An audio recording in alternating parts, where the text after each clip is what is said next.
పూర్తి స్థాయి దృష్టి కేంద్రీకరించిన పరిస్థితి కనిపిస్తా ఉంది. ప్రస్తుతానికైతే మాత్రం వాసుదేవరెడ్డిని సిఐడి అధికారులు అదుపులోకి తీసుకున్నారు అనే ఒక సమాచారం వైసీపీ శ్రేణుల్లో కొంత కలవరం కలిగిస్తా ఉంది. ఎందుకంటే ఈ మద్యం కుంభకోణానికి సంబంధించి ఈ ముడుపులన్నీ కూడా నేరుగా తాడేపల్లి ప్యాలెస్ కే చేరినాయని చెప్పేసి కూడా పెద్ద ఎత్తున ప్రచారం సాగింది.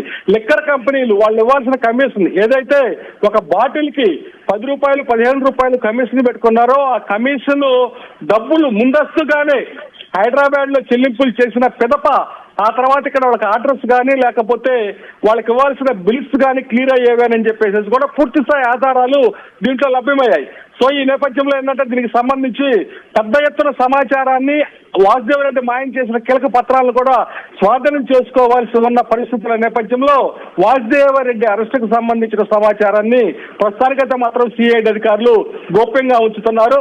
సో ఆ విచారణ పూర్తి